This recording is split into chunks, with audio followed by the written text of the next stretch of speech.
We are moving into Unit 2 of the textbook. This presentation is going to review Chapter 5 of the Torres Patient Care book, which is going to cover safety, patient care, and patient transfers. After studying this chapter, the students will be able to describe the environmental, occupational, and patient safety techniques, describe methods to evaluate patient physical status, demonstrate correct principles of body mechanics applicable to patient care, demonstrate techniques for specific types of patient transfer, discuss the legal ramifications for failing to safely move a patient, demonstrate select procedures to turn patient who has various health conditions, describe patient safety measures and concerns, and describe immobilization techniques for various types of procedures and patient conditions. Ensuring environmental safety is crucial for healthcare workers. Reporting hazards prevents disasters. Compliance with OSHA and EPA standards is vital for personnel and environmental safety. Radiographers must prioritize safety for themselves as well as their patients in preventing injuries through proper techniques and assistance. Careful handling during patient transfers and adherence to guidelines for immobilization and radiographic procedures are essential for patient safety and well-being. Environmental safety is a critical component within radiology. Prevention of patient and personal injury is the responsibility of all healthcare workers. It is the responsibility of the radiographer to practice safety in all aspects of work. This includes fire and electrical safety, prevention of patient or staff falls, prevention of poisoning, and safe disposal of hazardous waste and toxic chemicals. Environmental safety is regulated by government agencies, which include the NRC, which is the Nuclear Regulatory Commission, and they enforce radiation safety and nuclear medicine standards. The EPA, which is the abbreviation for Environmental Protection Agency, and this organization works with the NRC on how to dispose of radioactive waste, and OSHA, which stands for Occupational Safety and Health Administration. This organization oversees the employees and ensures that the employers provide a safe work environment to protect their employees. The first topic of safety we are going to discuss is fire safety. There are rules within each department of a facility that must be followed to keep accreditation. You will be tested on these every year of your clinical training as a requirement of the radiology department. It is important to be familiar with the rules listed in your textbook, which are generic enough to fit all departments, such as know the phone number to report a fire, know where the fire extinguishers are stored, and know how to use a fire extinguisher. If electrical equipment has frayed cords or isn't working, you need to know how to report it. Technologists do not perform facility equipment maintenance, but are accountable for reporting any malfunctioning equipment that may result in injury, fire, or injury to a patient. Each facility provides specific reporting forms, and it is the student's responsibility to ensure that they are properly trained and oriented in all required procedures. Required procedures include fire containment guidelines, correct procedures for patient safety in the event of a fire, and prevention of accidents involving electrical equipment. Any radiology department has a potential for housing a magnetic resonance imaging scanner, also called an MRI scanner, which is equipment that uses magnetic fields as well as radio waves to create detailed images of internal organs without the use of radiation. So they're another imaging modality. However, it poses a unique safety risk due to its magnetic nature. The ACR, also called the American College of Radiology, has standard guidelines for MRI safety, emphasizing the dangers of metallic objects, which have a potential to become projectiles within the magnetic field. These objects can cause serious injury to patients or damage equipment.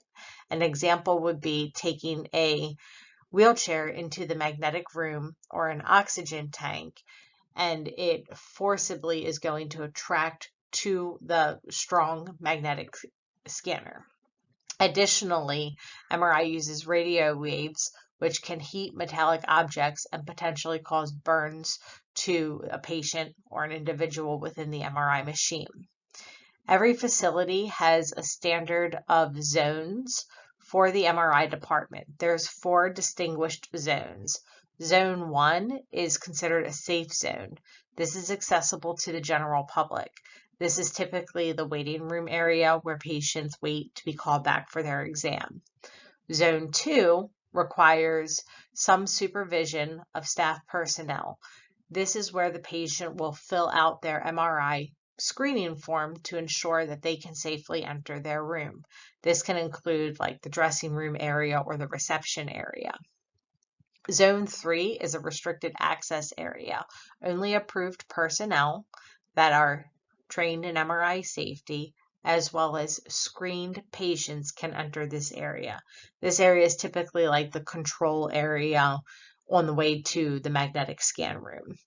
Now, Zone 4 is the room that actually contains the MRI scanner itself. It is where the magnet is located, and it is restricted to thoroughly screened individuals who have no metal on them. So nothing in their pockets, and this applies to students, staff, patients, or even emergency workers such as police and fire. So anybody that has any metal within their body, implants from surgeries or anything like that, as well as cardiac pacemakers or anybody who has anything in their pockets cannot enter this area. Student radiographers must closely be supervised in MRI environments. Entry to high-risk zones like Zone 3 and Zone 4 require assessment by qualified MR personnel to ensure safety protocols are followed each and every time that you enter. Now that we've talked a little bit about environmental safety, fire safety, and magnet safety, let's talk about how this information is stored and kept. Every facility has what are called material safety data sheets. They're abbreviated MSDS. Sheets is essentially a document that lists information relating to occupational safety and health for the use of various substances and products. Material safety data sheets are widely used, essential fact sheets used to catalog information on chemical items and chemical compounds, as well as chemical mixtures that are stored within the department and can be a potential hazard, and how you handle them, what they're made of, and what would happen in the event of spilling. So diagnostic imaging personnel must be aware of the potential hazards associated with the materials that you work with every day. It's essential for every imaging department to maintain material safety data sheets and make sure that they are updated and readily accessible to individuals. These sheets provide critical information about hazards and materials used in the department, ensuring that employees have the necessary knowledge to handle them. There is an example in your textbook, but I've also included an example on this slide. So pretty much just going to cover product information, what the ingredients are, the physical data for it. So what does it look like? Is it liquid, gas, solid? What happens if it's under a variety of different circumstances, such as heating, freezing, dropping, etc.? Is it risk for a potential fire hazard or an explosion? Also, reactivity data. Is it compatible with other substances? Because, certain chemicals cannot be mixed together because they may form a gas, which is dangerous to breathe in. Also, toxicological properties, preventative measures to keep it safe, and first aid measures in the event of a danger associated with that specific material. So just a little bit of information that you guys need to know. The disposal of hazardous waste is critical in the radiology department. The number to the nearest poison control center must be posted near all department telephones, and as a radiographer, the following must be understood and you must adhere to the guidelines. Any toxic chemical or agent that may poison a patient or a staff must be clearly labeled. These substances must be stored in a safe designated area. Emergency instructions are to be followed in case of poisoning and must be conspicuously posted in the diagnostic imaging department. Chemicals must remain in their own containers and be marked as toxic substances. Chemical and toxic substances must be disposed of accordingly to federal mandates and institutional policies. Restrictions of disposal of hazardous materials must be posted in a conspicuous area as well and followed by all department members. Contrast media and other drugs must be kept in a safe storage area where access to them is not available to anyone that is not designated to use them. All containers of hazardous substances must be clearly marked with the name of the substance, a hazard warning, and the name of the address of the manufacturer. Hazardous substances may also be labeled with a color code that designates the hazard category, for instance, health, flammability, and reactivity. In the event of a spill of a hazardous substance, first aid guidelines are as followed. If contact with the eyes occurs, flush the eyes with water for 15 minutes or until the irritation subsides and consult with a physician immediately. If contact with the skin occurs, remove the affected clothing if it was dampened. Wash the skin thoroughly with gentle soap and water. If inhalation of a hazardous material occurs, remove from the exposure. If breathing has stopped, begin cardiopulmonary resuscitation, call the emergency number, and consult with a physician. If ingestion of a hazardous material occurs, do not induce vomiting. Call the emergency number and the Poison Control Center to get treatment immediately. Now that we've talked about safety in the department and disposal of hazardous materials, we're going to move on to evaluating the patient and patient assessment. Understanding social determinants like access to healthcare, housing, education, and community safety is crucial. These factors significantly influence health outcomes, especially in underserved communities. Radiography professionals should take these into account when evaluating your patient's needs. Assessing the patient's status, so before conducting a diagnostic procedure, radiographers must plan efficiently and comfortably for patients, and this involves data collection. Gathering data can be subjective, patient-reported, and objective, which is observable data, to understand the patient's condition fully. Data analysis then occurs, integrating critical thinking to determine relevant information and anticipate potential challenges. Planning, so setting goals and involving patients in care planning to ensure cooperation and successful outcomes. Implementation will be safely executing the plan while prioritizing patient comfort and safety, providing necessary instructions and assistance. Evaluation would be after the procedure, assessing if the patient's needs were met safely and effectively, considering image quality and patient experience. Honest reflection helps identify improvements for future procedures. By following these steps, radiographers ensure comprehensive and patient-centered care, which is very important when dealing with patients. Integrating critical thinking to adapt to diverse patients' needs and circumstances effectively is also a very important role. All accredited healthcare facilities must have a pain assessment tool to rate the degree of pain the patient is feeling. It is demonstrated on the image on this slide. The pain assessment scale is a scale from 0 to 10, and the patients will rate their pain, 0 meaning no pain, 10 meaning severe pain.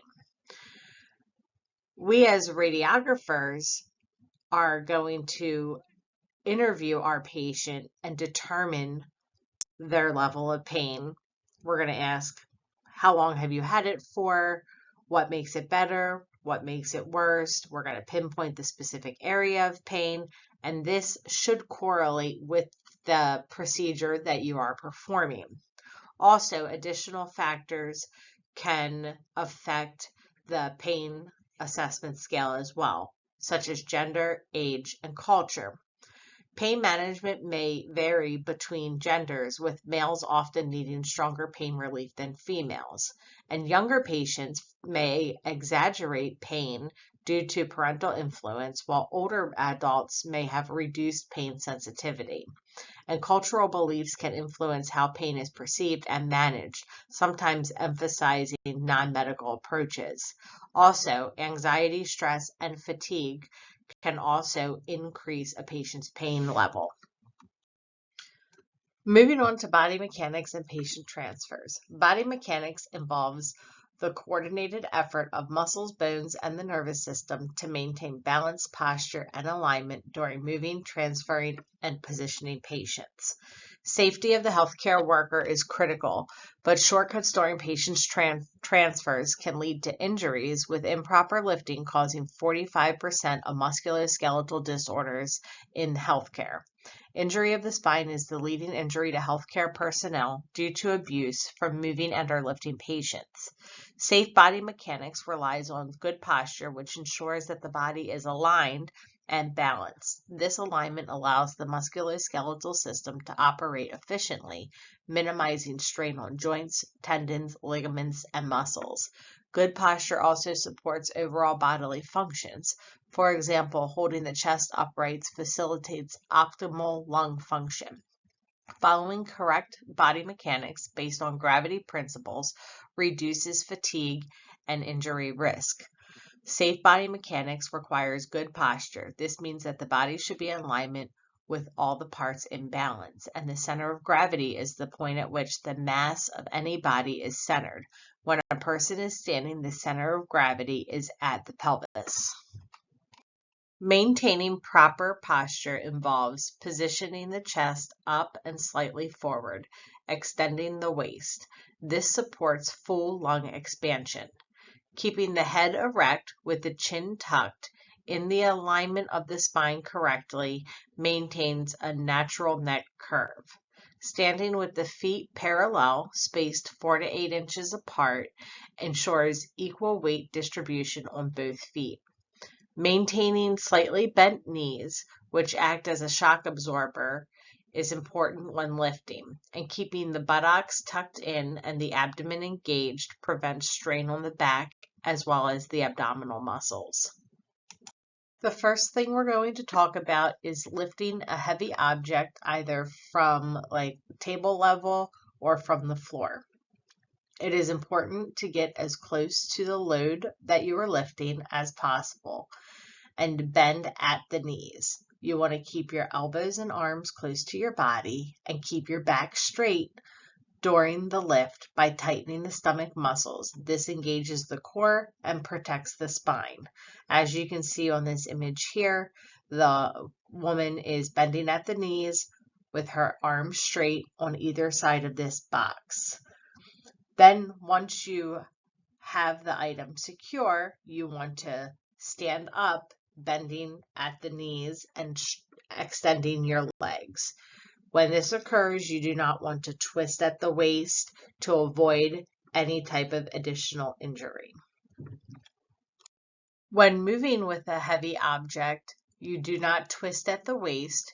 You want to pivot your feet in order to move the object from one location to the other. This protects your spine when you adjust your footing position, and it also helps maintain your balance. If you need additional help, ask for another person to help you to avoid injury. Before moving a patient, the radiographer must assess the ability of the patient for pain and mobility. Patients in pain are less likely to be mobile and willing to help in a transfer. You want to evaluate the patient's general condition, including range of motion, strength, endurance, and balance, and confirm that the patient understands the transfer process and is responsive. Patients like to have a say in their care, and this gives them a positive sense of being part of the care team. You want to consult with the healthcare team before moving the patient to understand their specific conditions and limitations and ensure adequate assistance is available for a safe transfer and decide on the safest method, such as stretcher or wheelchair. Hospital policy generally prohibits patients from walking to imaging departments. for a variety of safety reasons. And in a hospital setting, a lot of patients are at fall risk. Even if initially planned, reassessment may reveal safer transport methods are needed. By thorough assessment collaboration, the radiographer ensures safe and comfortable patient transfers and minimizes injury risks and accidents from occurring. You also want to not deviate from correct body alignment, indicating posture issues or underlying conditions. Immobility or limited joint range of motion, noting stiffness, swelling, or muscle atrophy, gait abnormalities affecting balance or movement and independence, and respiratory, cardiovascular, metabolic, and musculoskeletal conditions can impact positioning for a patient transfer. Before you move a patient, you want to make sure that the patient is comfortable and not in pain. And if you do not feel that a patient transfer is safe, you must notify the department for other methods of imaging that patient. Radiographers must adhere to specific rules for a patient transfer. The number one most important rule is to confirm the patient's identity before proceeding with the transfer. You want to gather relevant information about the patient's ability to comply with physical demands, ambulate, and any mobility restrictions or precautions. The radiographer should use proper body mechanics to protect against back injuries, utilize devices designed for safe patient transfers such as slide boards. You want to securely lock the wheels on beds, stretchers, or wheelchairs before initiating any type of move. You want to clear the path of any obstacles or potential tripping hazards. Provide only necessary assistance to ensure patient comfort and safety. Transfer the patient over the shortest distance as possible. When assisting, move the patient towards their stronger side whenever feasible. You want to ensure that the patient wears hospital socks or shoes for standing transfers to prevent slipping on hospital floors. You want to explain the transfer plan to the patient and encourage their cooperation and assistance if available. Give clear, concise instructions to the patient during the transfer process. And always remember that all inpatients receive non-skid socks upon admissions to prevent falls. Always verify the patient's identity before moving. Ensure there is sufficient assistance to prevent injury to both the patient and yourself. So if you need an additional set of hands, it is okay to ask a nurse assistant, a tech, a transporter. Anybody that can assist you will assist you, and assess the patient's ability to assist before initiating any type of move. After completing the imaging procedure, follow these steps to return the patient to their hospital room or outpatient waiting area. Stop at the appropriate station and notify unit personnel that the patient is returning to their room. Request assistance if needed.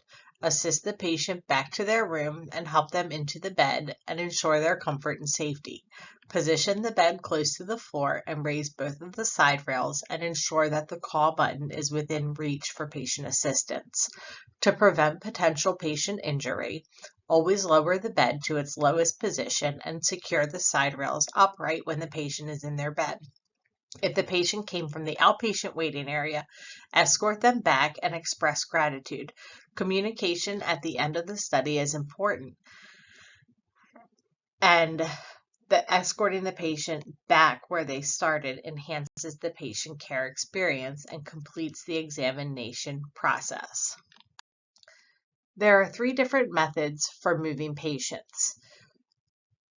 One with a stretcher or a gurney, the terms are interchangeable, a wheelchair transfer, or ambulation, which is walking. You never want to walk a patient from a hospital room to the imaging department for safety reasons, as we've previously stated in this presentation. Patients that are in the outpatient waiting area should be assessed before deciding on the ability to walk into the exam room, and you may need to use a wheelchair. And be sure to determine what is allowed and appropriate in each facility. When moving a patient from a stretcher to the bed or to the table, you can use a sheet transfer, a lateral transfer board or a slide board, or a log roll technique. When performing a sheet transfer on a patient, the most important task is getting the slide sheet under the patient correctly and secured. In order to do this, you will roll the patient onto their side and place the sheet on the table with the folded side against the patient's back. Then you will roll the patient back over and they will be partially on the sheet. Then you will roll the patient on the opposite side and pull the rolled sheet out on the other side of the patient and then put the patient on their back. This ensures that the sheet is completely under the patient and they are secure. Then when you are ready to move the patient, you will use the slide sheet as the transfer sheet to move the patient to the table or to the stretcher, or you can also use this to position the patient if you need to move them side by side or towards the head or towards the feet. When performing a stretcher transfer, it's important to know the controls on the stretcher. Every stretcher is a little bit different, but the controls should be universally the same. The first image on the left of this slide is showing you the bed rail. So there's some sort of lever that is located on the bed rail or a button that you will push that will extend the bed rail up or down. It's important when you're transferring patients or moving patients down the hall that the side rails are always up. A patient should never be left unattended with the side rails to a stretcher up. In the event that the patient falls off, you don't want them to be injured. So always keep the side rails up when the patient is not attended or if you're not by their side. Also, the second image with the foot pedal that has the red and the green. This is to lock the stretcher. The stretcher should always be locked at all times unless you as a technologist need to move the patient. And then once you get the patient to their desired location, you are always going to lock the stretcher again. So the key takeaway is always have the bed rails up and always have the stretcher locked. A lateral transfer is most effectively performed using a sliding board, also known as a smooth mover or smoothie. There are two types of sliding board used in different situations. A long sliding board, which is approximately 5 feet 10 inches in length, and 2 feet 6 inches wide. This board is used to transfer a supine patient from one flat surface to another. And there is a short sliding board, which is approximately 3 feet long by 2.5 feet wide. This board is used to transfer a patient from a sitting position to another surface. So if you are transferring a patient from a wheelchair to a table and they're sitting up, you would use the short board. The sliding board minimizes the need for additional personnel compared to using a sheet if you were just doing a sheet transfer, because it creates a stable bridge between surfaces, and this allows for easier and safer movement of the patient. In my opinion, I would always use a slide board, even if you have enough hands to help for a sheet transfer only, just because it's a lot easier on the patient's body and it's a lot easier on your body as well, because you have less friction and resistance when moving the patient from one surface to the other. In the event that you're using a sliding board for a transfer, the patient should already have a slide sheet underneath of them. So if they don't, you would have to put a slide sheet under them using the slide sheet method, that the transfer method of putting the sheet under the patient that we discussed earlier. So when you are doing a slide board transfer, you want to roll the patient away from the direction of the move and place the sliding board partly under the patient. So I'd say about halfway under the patient works best. So if you look at the images on this slide, the female technologist in the blue scrubs is the one pushing the board under the patient. So that board should go about halfway under. And then when you want to move the patient and you're ready to move, you roll the patient onto their back. They're halfway onto the board. And the person on the side of the table where the female technologist is will pull the patient, while the other technologist on the opposite side of the table will push the patient and pull the slide board out. Sometimes the slide board stays under the patient. So in this situation, if you look at the last picture here, the female technologist rolls the patient onto their side, and then the two male technologists pull the board out. So slide boards are great. Don't be afraid to use them because they are the easiest way to transfer a patient. And also when you're doing this, if you're transferring the patient from the stretcher to the table like they are in these images, you want to make sure that you have the stretcher locked the entire time during the transfer. And you also want to make sure that the stretcher and the table are about parallel with each other because you don't want to have any resistance with gravity. In cases where a trauma patient needs to be moved without a sheet or similar aid, a log roll procedure must be followed to maintain proper anatomical alignment and prevent further neurological injury. This type of move usually requires 4 people.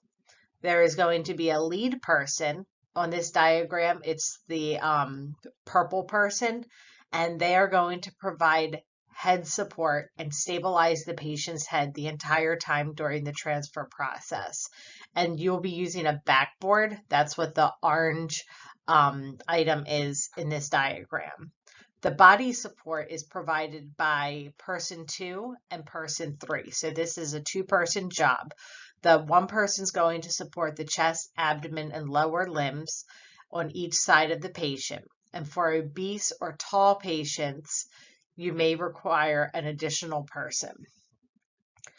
You want to provide the patient with instructions and explain the procedure and instruct them to lie still and not move, especially if a spine injury is suspected. Even if the patient is incoherent, you still need to provide your patient with instructions in the event that they do wake up in the middle of the process.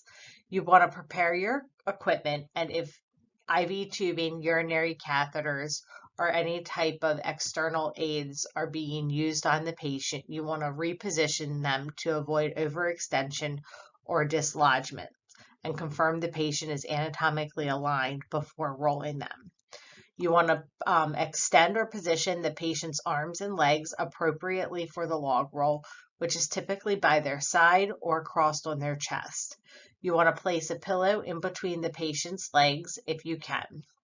The upper body support person is going to be supporting the upper body and placing a hand on the shoulder and another around the thighs.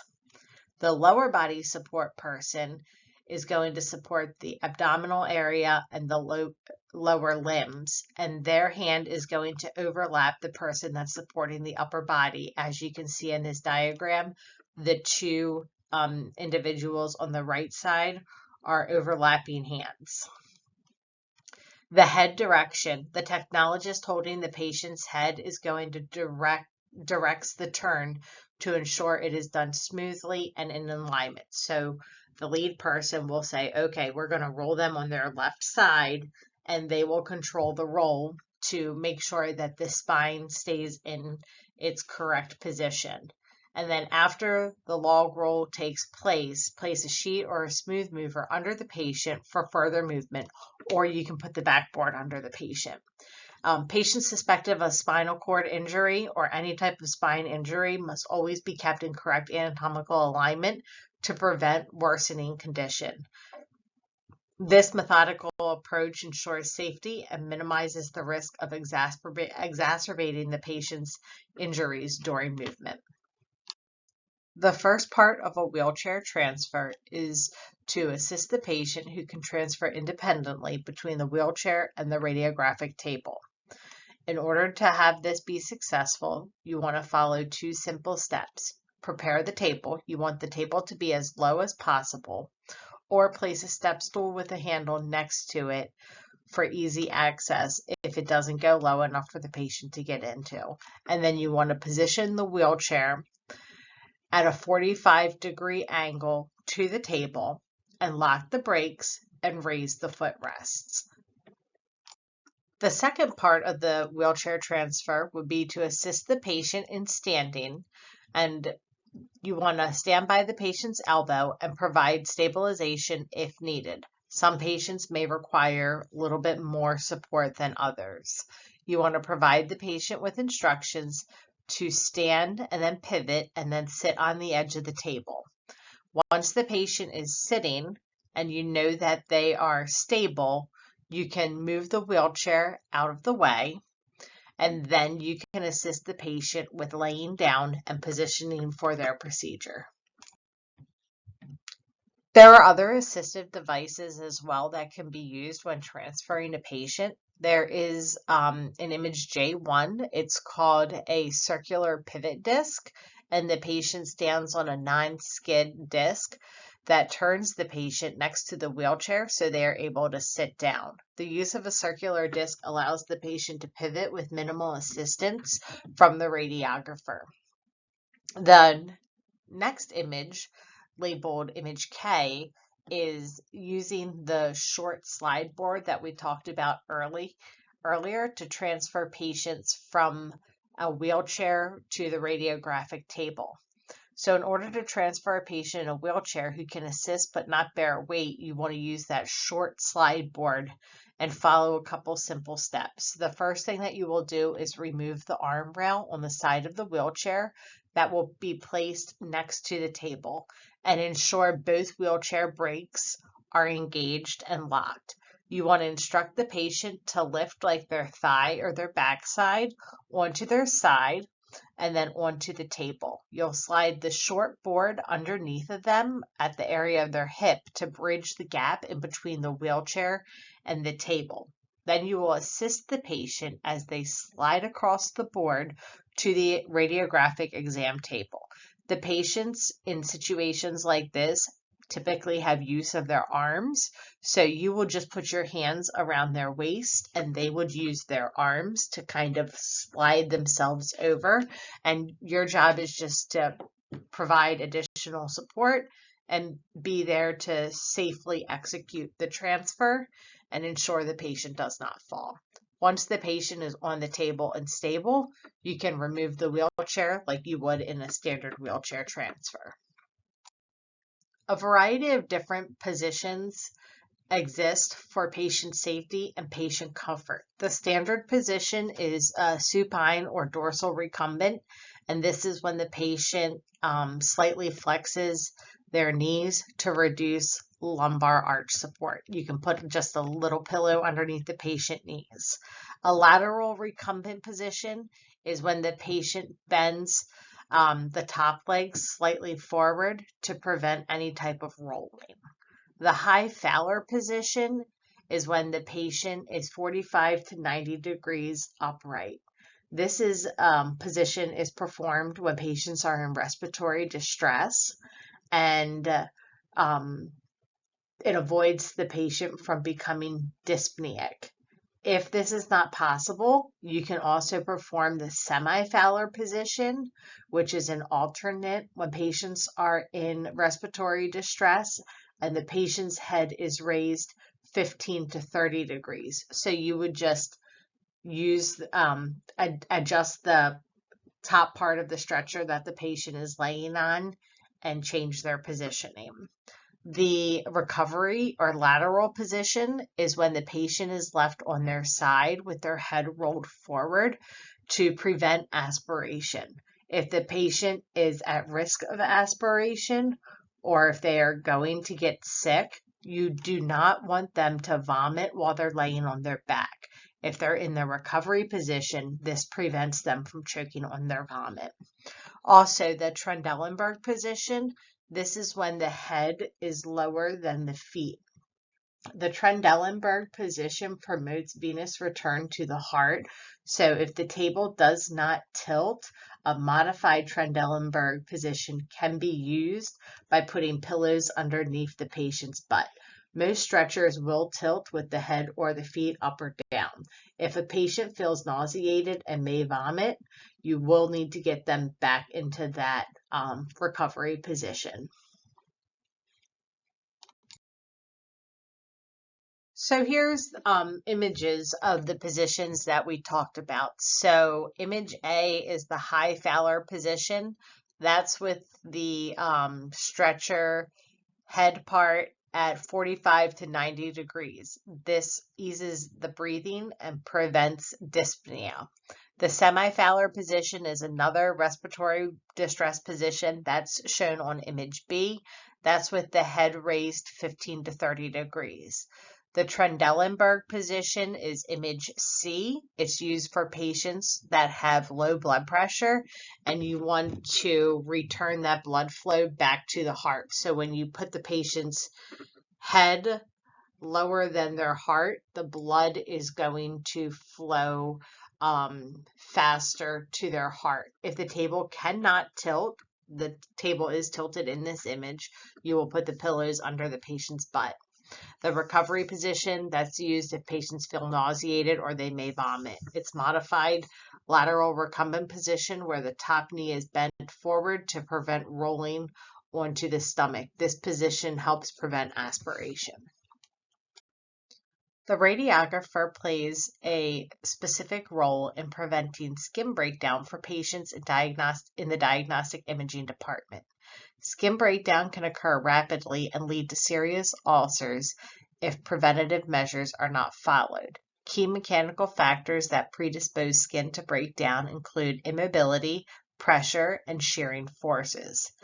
Immobility is when prolonged immobilization in one position places continuous pressure on the skin, causing a reduction in blood flow and potentially causing tissue necrosis. Shearing force, it occurs when rapid movement takes place during transfers without adequate skin protection, and this can cause layers of the skin to slide over each other, leading to shearing injury and resulting in tissue damage. Friction and moisture. So friction from rough surfaces or damp bedding, such as wrinkled sheets or wet gowns, can irritate the skin and contribute to the breakdown. Urine and fecal matter left on the skin can also be considered irritants. The most vulnerable populations include patients that are malnourished, the elderly, and the chronically ill. Factors such as dehydrated skin, fluid accumulation, also known as edema, fluctuating skin temperatures, and loss of protective subcutaneous fat increase vulnerability to skin breakdown. So as a radiographer, you should be able to notice the signs of skin breakdown, which are a blanching or coldness over pressure areas, which is ischemia, followed by heat and redness, which is called reactive hyperemia. If pressure is not relieved promptly, tissue necrosis and ulceration will occur. These signs can be challenging to detect in patients with darker skin tones, requiring a more tactile assessment. So pretty much if the patient, it comes down to you and you notice that their bed sheets are wet, or if their bedding needs to be cleaned, or if they're in a wet gown, it is your responsibility to either get them new sheets and a fresh gown, or you need to notify the nurse. So when the patient goes back up to their room, they can be properly changed and have new linens put on. So just something that you guys should be aware of when dealing with patients. And if you notice that like something is wrapped around them or something is too tight, if it's not a medical device, like if just something is on the patient too tight, or if their gown's wrapped around them, you can make them more comfortable and remove it. Areas that are prone to ulcers include the scapula, sacrum, the trochanters, the knees, and the heels. These are considered pressure points, especially in patients that have to pretty much lay and don't get around and move much. If patients have extended stays in the hospital, they should be rolled and rotated to avoid pressure points and decubitus ulcers from forming.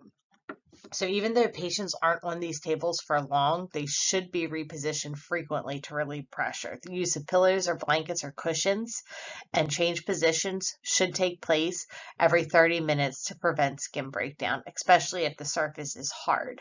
So for patients sweating heavily or with urinary or fecal incontinence, keep their skin clean and dry during transfers and avoid abrasions.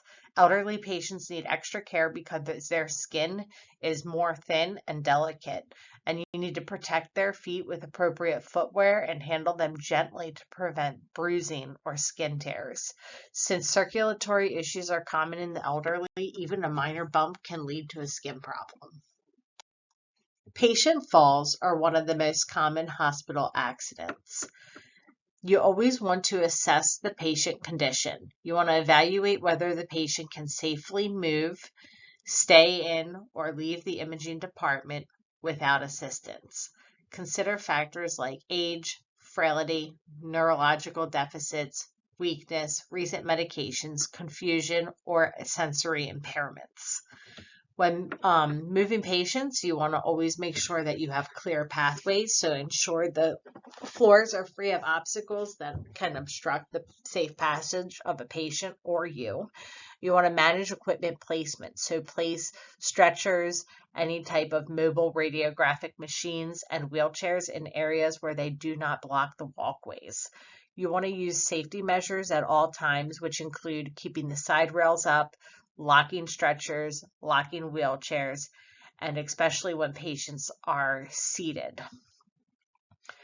Bed safety in hospital rooms is to lower the beds and ensure that the side rails are raised for patients returning to their rooms. You never want to return a patient to the room and leave them in an unsafe situation.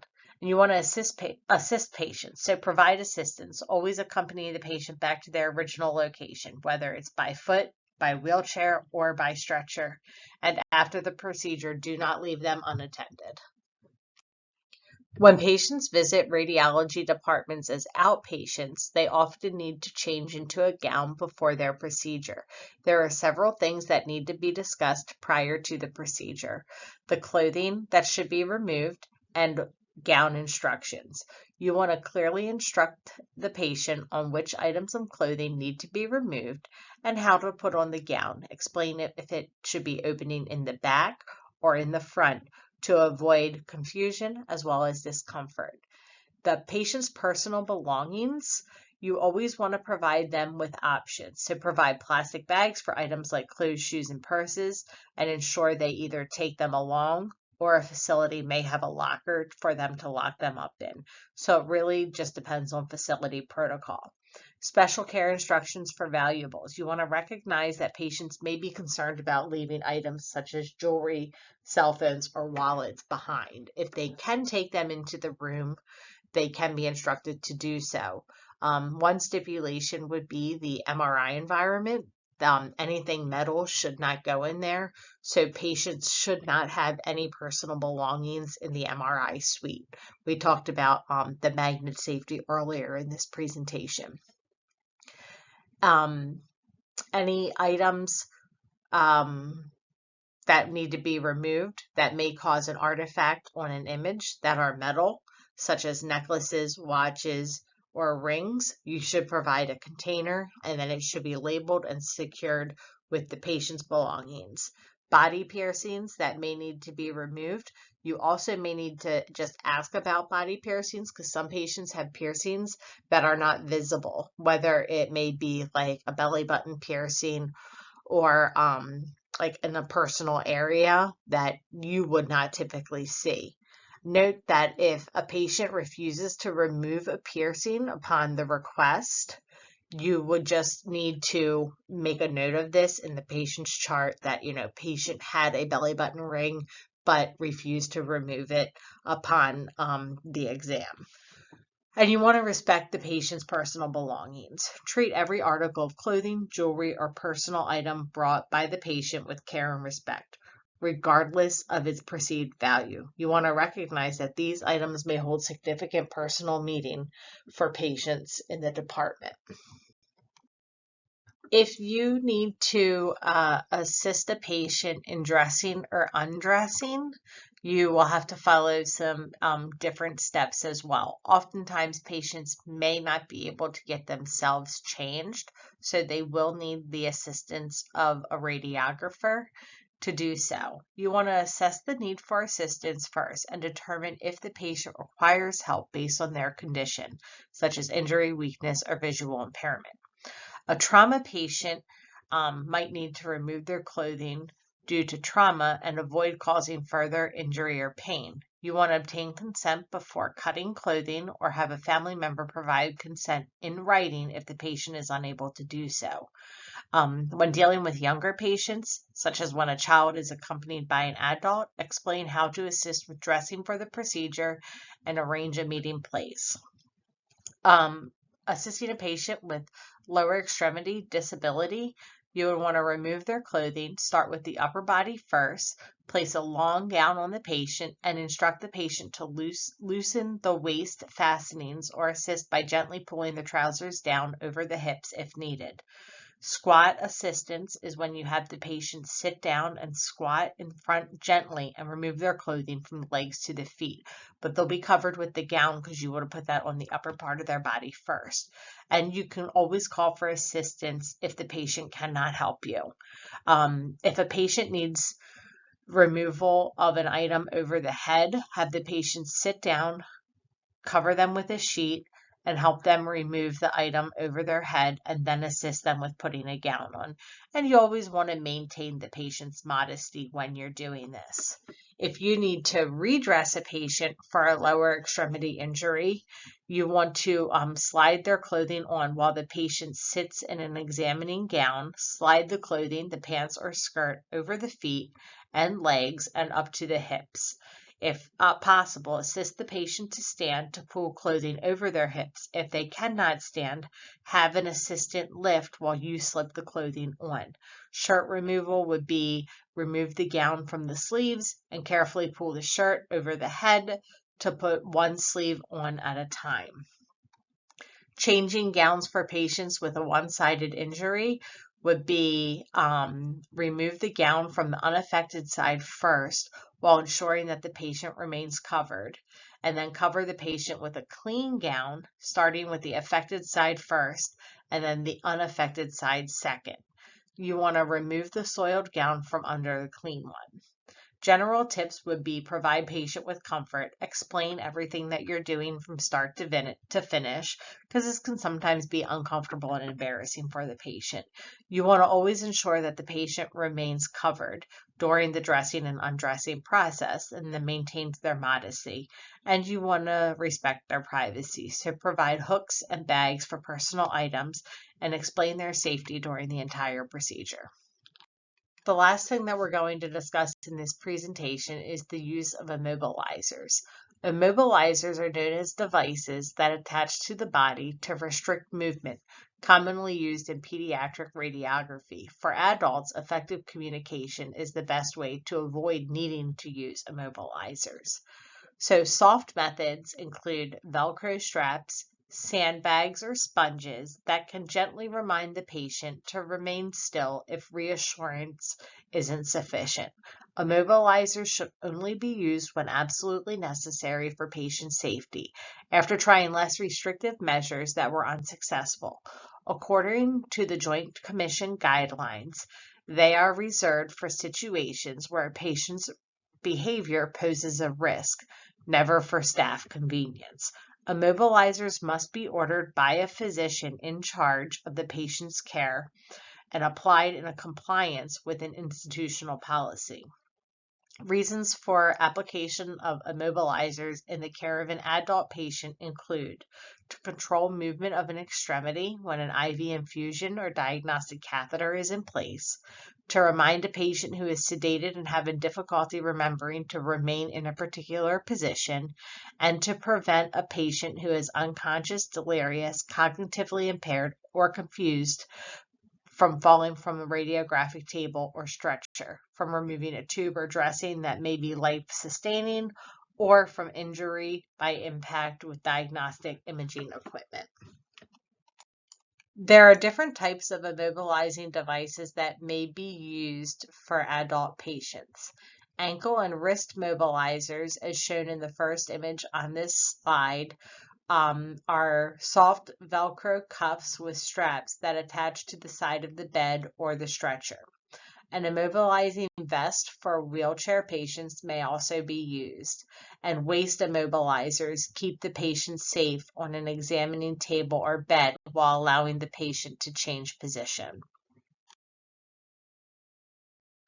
Oftentimes in radiography, we will need to use tape to secure patients in a position to obtain a radiographic image. When you are using tape, you want to fold the tape in half lengthwise so the sticky sides stick together, leaving the two ends of the tape as normal tape. You want to place the center of the tape around the area you want to keep from moving. For this example on this slide, they're using it on the 3 fingers and then securing it to the image receptor. So that's a solid surface to prevent the patient's fingers from moving for this like finger or hand x-ray. You can either secure the tape to the image receptor or you can secure it to the exam table. In conclusion, safety in the imaging department is critical for patients as well as the employee. Evaluating patients' needs includes understanding the social determinants of health and using critical thinking skills to assess the patient's status. Correct body mechanics must always be used to prevent injury to the radiographer. There are 3 different ways to move a patient: by stretcher or gurney, by wheelchair, or by ambulation.